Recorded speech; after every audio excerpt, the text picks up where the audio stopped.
Gay men of Reddit, how do you think your relationships differ from straight ones?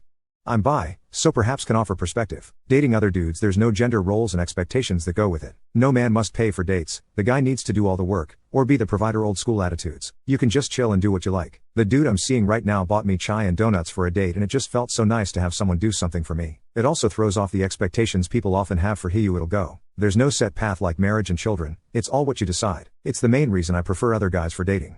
I guess in some ways.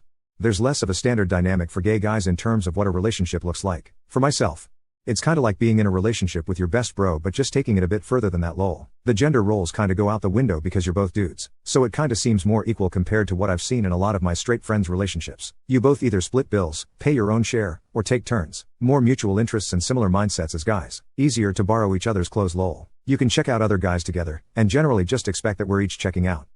Based on the other thread in this subreddit, I'm starting to think that it's that I don't have to basically walk on eggshells around my partner at all times to keep them happy. It sounds like straight men devote a lot of mental and emotional energy to simply placating their partner at all times so that they can be happy and comfortable in their own home and relationship. I've literally never once felt that way with any guy I've ever dated. Relationships are supposed to be partnerships, and friendships, and enjoyable. A lot of the time it sounds like relationships with women are more about making them happy and sustaining their happiness. Not gay, but seems like a cheat code for a man living in this modern world. Women are a never-ending math test.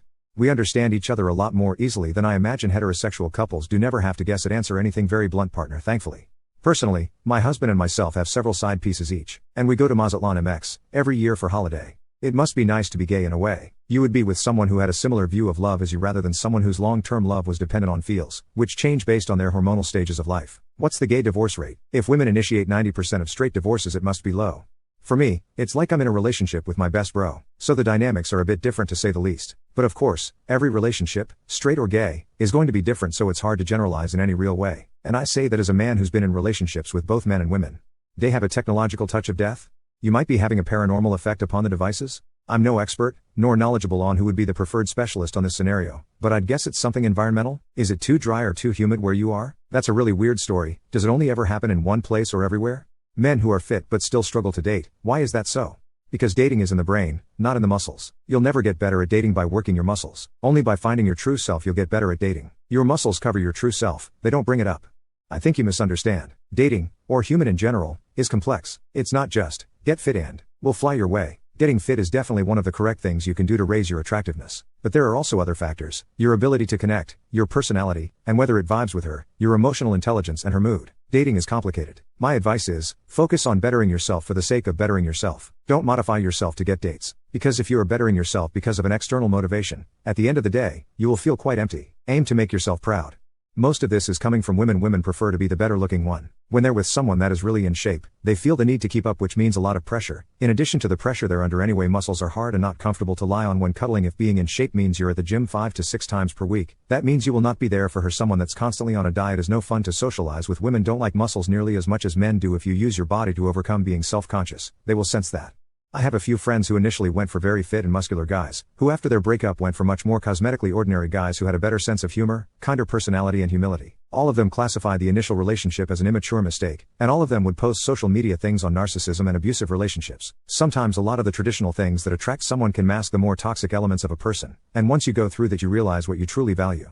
You thought wrong, honestly. Yes, people like fit bodies, but it is your character and your personality that they spend all the time and energy with. So you might be built, but are you charming? Are you fun? Are you interesting? On the other side of the coin, I knew a fitness addict dude who was chronically single because he found tiny things wrong with every woman he met and called it off. No one was good enough for him, yet he was always aching about being alone.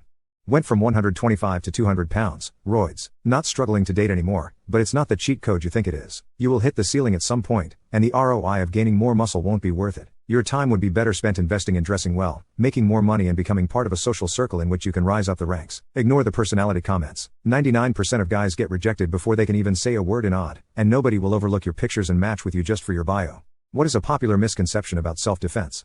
Kicking some guy in the doesn't defeat him. Punching someone does not defeat them. Batman henchmen have to play possum until Batman leaves. Beating someone to death is a common way to kill someone. Cops can shoot someone in the back and claim self-defense. They can shoot someone multiple times. Self-defense. Cops can shoot someone unarmed. Self-defense. Cutting a man's face with your keys isn't going to stop the attack. Ladies, we cut our faces shaving several times a year. The best form of self-defense is avoiding the situation. The second best is running away. Fighting is the last resort, is super dangerous, and most people are terrible at it. A poorly placed punch or a shove might result in death or permanent injury. Don't do it. Also, it doesn't matter how trained you are, weapons will you up. Knives, guns, etc. Even a rock is better than a fist. This is coming from someone that's been training and fighting for almost 30 years. I boxed when I was little, competed in Muay Thai from my late teens through my mid-20s and switched to Judo and BJJ. I'm in my early 40s and still train BJJ as a hobbyist. Fighting outside of the gym terrifies me. There's zero upside. Step 1 is to disengage and run away. Unless you do some kind of live sparring/exercises on a regular basis. Just because you know how to take the back and put someone in a rear naked choke doesn't mean you actually can when it matters. Learning some bare bones judo at a weekend seminar isn't enough to save you. Legally, self-defense is a very limited definition in You can become a criminal in the pursuit of defending yourself very quickly in most jurisdictions. Firearms are great self-defense tools, but the number of idiots walking around who have never been trained on using them is terrifying. Go to a range and try to hit a target with a handgun. Not so easy, is it? Now imagine there's a person threatening your family, it's dark, and you're half asleep. Now you understand why guns are very dangerous in untrained hands. That sales guy at your local store should have insisted you also sign up for a course. Self-defense isn't just a bunch of cool moves to disarm someone. It's living safely and peacefully and getting out alive. It's staying away from situations that put you at risk. It's knowing how to talk to someone and make friends. It's knowing how to de-escalate. It's knowing that it's okay to run from bad situations rather than protect an image or reputation. It's knowing that engaging in combat is more likely to get you injured than getting away from it or staying out of it. I remember watching some army training video sketch years ago. Some guy was showing what to do when someone pulls out a knife. Camera pans to the guy pulling the knife. Camera pans to the guy half a mile down the road running away. He's right. Day thinks that your first thought in the morning influences your whole day. My first thought is I have to pee and quat. So, no. Depends on what I have to do that day. Sometimes I'm like, and quat, I have to do this and that today. And it automatically puts me in a bad mood. On other days where I have nothing to do or minimal simple errands, I start to plan out all the fun I can fill my day with. It just really depends, but yes, you're in charge of how your day is going to play out from the minute you wake up. If you didn't get a good night's sleep, you can expect to be agitated that morning whether you have things to do or not.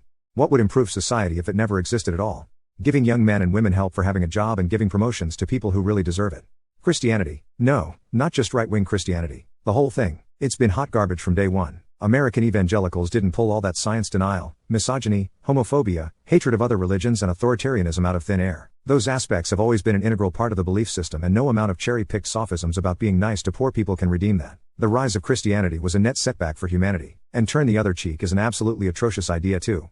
Alcohol. We wouldn't have to worry about people making irresponsible choices when drunk, and far few people would have to deal with addiction. Plus, given the way that people feel like they need it in order to have fun, I feel like if it never existed, the entire earth would overall have a better outlook and perspective on life. Health insurance. Healthcare is way less expensive than Americans think it is. The entire system is built around vampire middlemen that don't actually functionally do anything useful, squeezing every last penny out of people that are desperate. TikTok. It's an absolute menace to society. It killed many people because of its challenges. There's no protection from kids and teens seeing sensitive content. In fact, TikTok supports it. They want to rack in as much money as possible, so they brainwash the children and make them think it's good. All in all, TikTok should be removed due to its dangerous environment.